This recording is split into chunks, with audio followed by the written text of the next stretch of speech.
Hello everyone. अब तक जो हमने अपनी क्लासेस जो कंप्लीट कर लिया प्रेजेंट इंडेफिनिट टेंस और पास्ट इंडेफिनिट टेंस को कवर कर लिया है। तो अब जो क्लास चलने वाली है इंडेफिनिट की ही रहेगी, वो है फ्यूचर इंडेफिनिट और वो है फ्यूचर इंडेफिनिट टेंस। और फ्यूचर इंडेफिनिट टेंस को भी इसी तरह से कवर करेंगे। उसकी क्लासों के बाद उसकी 3 प्रैक्टिस होगी। इस तरह से प्रेजेंट इंडेफिनिट टेंस को हम पूरा कवर कर लेंगे। लेकिन जैसा फ्यूचर इंडेफिनिट टेंस पढ़ाएंगे हम और उसकी प्रैक्टिस करेंगे तो और ठीक इसी तरह से प्रेजेंट इंडेफिनिट और फ्यूचर इंडेफिनिट की प्रैक्टिस भी उसमें शामिल कर दी जाएगी। तो फिर शुरू करते हैं फ्यूचर इंडेफिनिट टेंस। नंबर 2, वैसे तीसरा नंबर है ये, फ्यूचर इंडेफिनिट।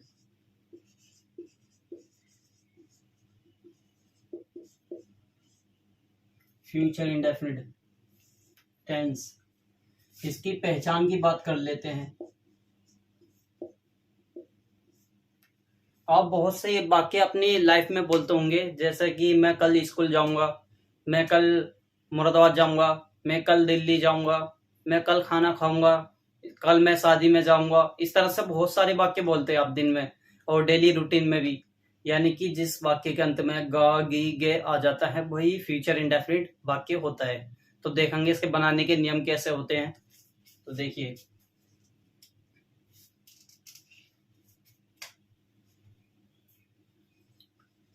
इन वाक्यों के अंत में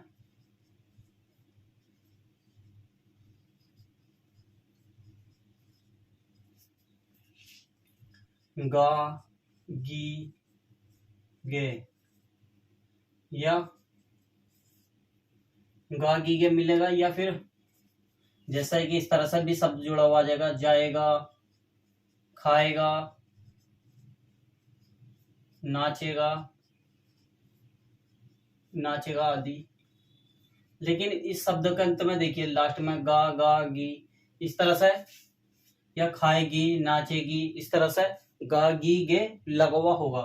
तो इन वाक्यों में काम करने का समय नहीं होता, यानी कि फ्यूचर में करने के लिए कहता कि वो काम करेगा, लेकिन हुआ नहीं है यहाँ पर और ना ही उसका समय दिया होता है। तो देख लेंगे ये वाक्य।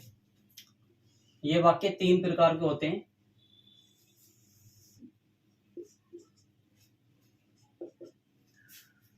फ्यूचर इंडेफिनिट टेंस ये भी 3 प्रकार के होते हैं। देखिए, नंबर 1 अफर्मेटिव।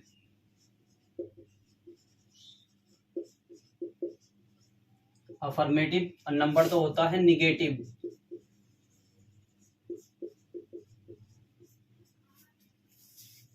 अफर्मेटिव निगेटिव किसे कहते हैं? सकारात्मक वाक्य को अफर्मेटिव बोलते हैं, यानी कि पॉजिटिव वाक्य, और निगेटिव वाक्यों को नकारात्मक बोलते हैं, या जिनमें नोट पाया जाता है। तो देखिए, तो अफर्मेटिव और निगेटिव बनाने के क्या नियम है? सारी देखो, कोई मैं डेफिनेशन नहीं लिखवाऊंगा, कोई कुछ नहीं, बस ये पहचान बताने की है मेन आपको, क्योंकि इस पहचान के बिना आप कंफ्यूज हो जाएंगे इसलिए।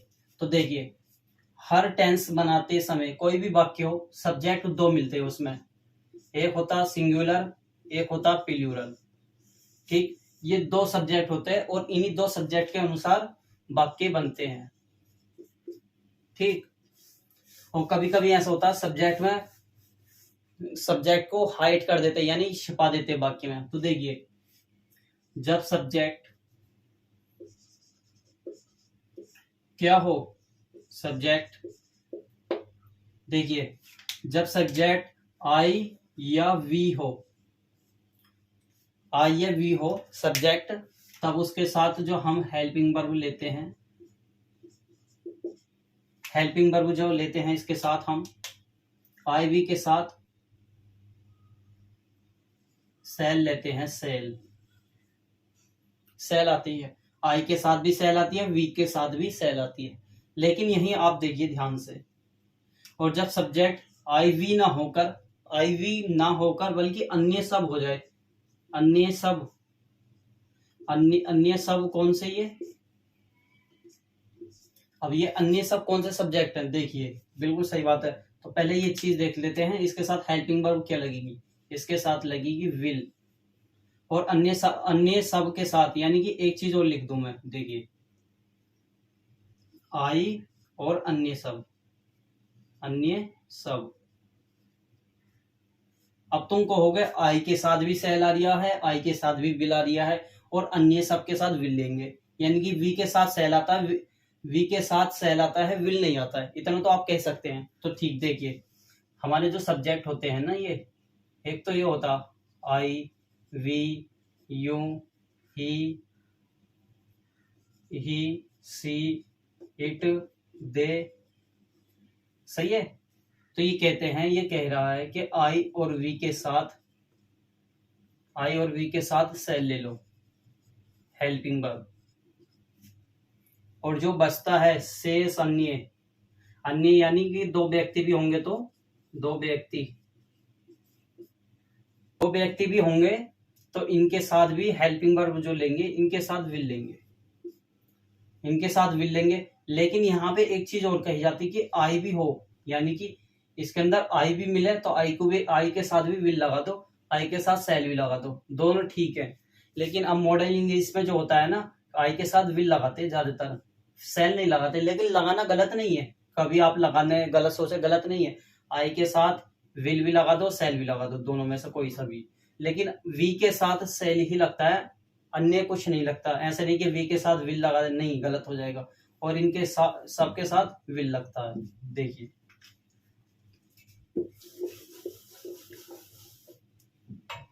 तो देखेंगे इसका फॉर्मूला कैसे बनता है। देखिए सब्जेक्ट होगा सबसे पहला शुरू में वाक्य में, क्योंकि सब्जेक्ट के बिना तो वाक्य नहीं बनता है, ये वाले सब्जेक्ट के बाद में हेल्पिंग वर्ब आती है, plus helping verb. Helping verb कौन सी आएगी, देखिए हेल्पिंग वर्ब यही तो बताइए मैंने, कभी सेल आएगा, कभी विल आएगा, और ये जो सेल और विल जो आएगा, ये सब्जेक्ट के अनुसार ही तो आएगा, बिल्कुल सब्जेक्ट के अनुसार आएगा, और बाद में मेन वर्ब की फर्स्ट फॉर्म का प्रयोग करते प्लस ऑब्जेक्ट, ठीक, ये यानी कि बाद में मेन वर्ब की फर्स्ट फॉर्म आती है, प्लस मेन वर्ब की फर्स्ट फॉर्म आती है। तो आप कह सकते हैं फ्यूचर इंडेफिनिट टेंस में आई और वी, यानी कि हेल्पिंग वर्ब जो लगती है सेल या विल या सेल लगती है, और बाद में मेन वर्ब की फर्स्ट फॉर्म आती है दोनों के साथ, और लास्ट में ऑब्जेक्ट। तो ये हमारा पहला फॉर्मूला हो गया अफर्मेटिव का। और ये फॉर्मूला आपको याद करने की जरूरत नहीं, जैसा आप वाक्य बनाएंगे तो आपके दिमाग में ये नोट हो जाएगा। तो दूसरा देखिए, अगर सब्जेक्ट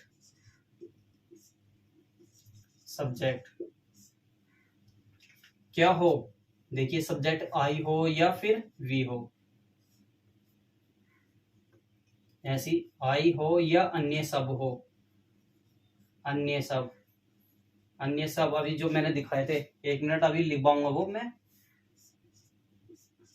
तो इनके साथ हेल्पिंग वर्ब क्या लेंगे, तो देखिए नेगेटिव वाक्य है, ये नेगेटिव वाक्य है तो इसके अंदर नोट आना जरूरी है। तो देखिए पहले आएगा हेल्पिंग वर्ब, आई और वी के साथ आता है सेल, और आई और अन्य सब के साथ आता है विल, ठीक। जब विल और सेल लगा दिया तो बाद में नोट लगाना जरूरी है, नेगेटिव वाक्य है ना, इसलिए नोट प्लस, लेकिन बाद में प्लस मेन वर्ब की फर्स्ट फॉर्म आती है, देखिए मेन वर्ब की फर्स्ट फॉर्म आती है। तो आप कह सकते हैं, देखिए जब हेल्पिंग वर्ब विल या सेल लग जाती है तो बाद में नोट आता है, और बाद में मेन वर्ब की फर्स्ट फॉर्म आती है। तो यानी कि जब वो फॉर्मूला वही है, तो देखिए इसका पूरा फॉर्मूला लिख देता हूं पहले मैं। सब्जेक्ट आएगा, सब्जेक्ट के बाद में हेल्पिंग वर्ब आती है, हेल्पिंग वर्ब कौन सी, इनमें से दोनों में से कोई से भी, सेल या विल, सेल या विल लगाने के बाद में नोट आता है, क्योंकि निगेटिव वाक्य, बाद में मेन वर्ब की first form plus object, last में फुल स्टॉप, ये लगाना ना भूल जाए, ना तो वाक्य पूरा गलत हो जाएगा आपका।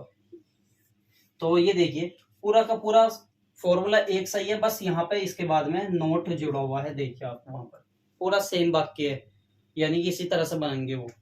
तो आप पहले इसे नोट कर लेंगे, इसकी प्रैक्टिस आपको कराऊंगा, लेकिन आप पहले एक चीज और देख लेंगे। अगर वाक्य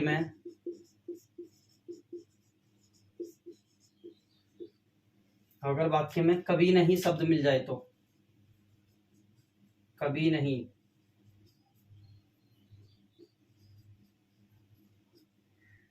नहीं शब्द आए, तो तब जैसे मैं दिल्ली कभी नहीं जाऊंगा, तो इस तरह से आ जाता। मैंने बताया था आपको पीछे की क्लासों में कभी नहीं के लिए इंग्लिश जो लगाते नेवर लगाते, और ये नेगेटिव शब्द होता है, इसके अंदर नॉट छिपा हुआ होता है। तो इसका फॉर्मूला कैसे बनेगा, देखिए सब्जेक्ट होगा, सब्जेक्ट के बाद में हेल्पिंग वर्ब, हेल्पिंग वर्ब कौन सी, सेल या विल। देखिए सेल या विल, सेल या विल लगाने के बाद आप मेन बाद में नोट लगा देंगे, यहाँ पे नेवर लगाएंगे, सॉरी नोट नहीं लगाते, नेवर लगा देंगे। नेवर के बाद में मेन वर्ब की फर्स्ट फॉर्म आती है प्लस ऑब्जेक्ट, बाद में फुल स्टॉप। तो इस तरह से ये हमारा एक फॉर्मूला बन जाता है। तो इसमें नहीं, कभी नहीं के लिए नेवर लगा देते हैं, कभी नहीं शब्द आता है इन वाले वाक्य में, इसलिए इन्हें ध्यान से देख लेंगे। तो आप पहले इन्हें नोट कर लेंगे। जैसा मैं पीछे को हटता हूँ, आप वीडियो को रोक लिया करें और उतार लिया करें। तो इसके एग्जाम्पल देखते हैं कुछ कैसे बनते हैं इसके एग्जाम्पल। जब इसकी क्लास पूरी हो जाएगी तो अगली क्लास से आपको प्रैक्टिस की मिल जाएंगी। तो कुछ एग्जाम्पल देख लेते हैं। एग्जाम्पल फर्स्ट, तुम यह कार्य या काम या कार्य करोगे, पूर्ण विराम। एग्जाम्पल दूसरा देखिए, वह यह कार्य कभी नहीं करेगी, कभी नहीं करेगी, फुल स्टॉप, यानी कि पूर्ण विराम।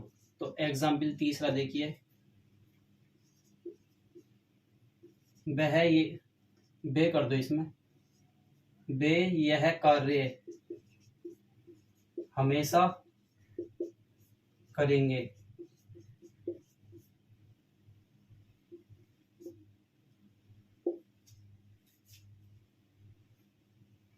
तो इस तरह से ये 3 वाक्य हैं। देखिए, तो सबसे पहले मैंने आपको बताया था वाक्य में सब्जेक्ट ऑब्जेक्ट मेन वर्ब की पहचान करनी है। तो जिस तरह से मैंने आपको पीछे की क्लासों में सब्जेक्ट ऑब्जेक्ट मेन वर्ब की पहचान करता बताता हुआ आ रहा हूं, तो मुझे लगता है आप सीख गए होंगे। तो देखिए कैसे, सबसे पहला क्वेश्चन करिए इसमें, यह कार्य कौन करेगा, कौन करेगा, तुम करोगे, तो सब्जेक्ट हो गया। अब मैं क्वेश्चन यहाँ से साइड में नहीं लिखवाऊंगा, आपको उसी तरह से क्वेश्चन करने की आदत डाल लेनी चाहिए। ठीक है, सब्जेक्ट हो गया, ये सा हटा रहा हूं मैं। तुम यह कार्य करोगे, तो इसमें क्वेश्चन करो, तुम क्या काम करोगे, यानी कि ये जो कर रहा है ना तुम, यानी कि ये जो व्यक्ति रखा है ये कह रहा है कि तुम क्या काम करोगे, यानी कि करना है ना, यहाँ पे करना वर्ब है। और तुम क्या करोगे, तुम क्या करोगे, क्या करोगे, यह काम, तो यह काम ऑब्जेक्ट है, यानी नाउन भी है। ठीक, तो इस तरह से ये कैसा बनेगा, इसी तरह से ये देखिए, वह यह कार्य कभी नहीं करेगी, तो देखिए वह सब्जेक्ट है। पहले ऊपर वाले को देख लेते हैं कैसे बनेगा। तो देखिए बाकी के अंत में क्या आया, गा गी गे, में से गे मिल गया। ठीक, इसी तरह से तो बाकी कैसे बनेगा, तुम यह कार्य करोगे, तो सब्जेक्ट क्या है इसमें, यू, वाई ओ यू। मैंने बताया था आई और वी, आई और वी, इसके साथ क्या लगाते हैं, सेल, वरना अन्य के साथ विल लगा दो, इसके साथ विल लगा देंगे, यू विल, यू विल क्या काम, देखो यू विल पहले तो मेन वर्ब आएगी, यू विल डू, क्या करोगे, दिस वर्क, दिस वर्क। देखिए पहला आता है सब्जेक्ट, बाद में आती है हेल्पिंग वर्ब, बाद में आता वर्ब, बाद में आता ऑब्जेक्ट, इसी तरह से क्रम चलता है। तो ये वाले वाक्य देखिए, वह यह कार्य कभी नहीं करेगी, देखो गी आ गया, तो ये कैसा वाक्य है, फ्यूचर इंडेफिनिट का निगेटिव वाक्य, देखो कभी नहीं शब्द हुआ। ठीक, तो सब्जेक्ट क्या हमारा ये है, क्योंकि वह सब्जेक्ट है, करना वर्ब है, और कार्य ऑब्जेक्ट है, और ये नहीं वाला शब्द है, कभी नहीं है।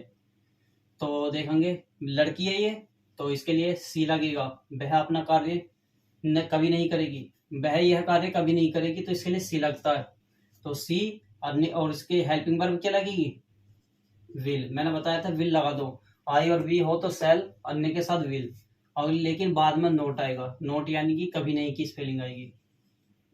नेवर, सी विल नेवर, बाद में क्या था, मेन वर्ब की फर्स्ट फॉर्म, डू मिस करना या करेगी, दिस वर्क।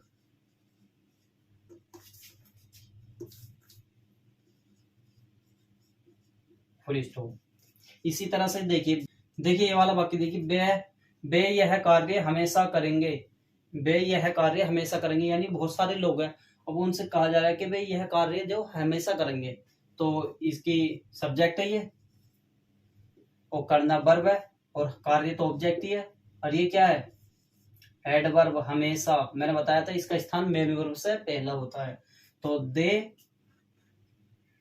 बाद में क्या आएगी, दे विल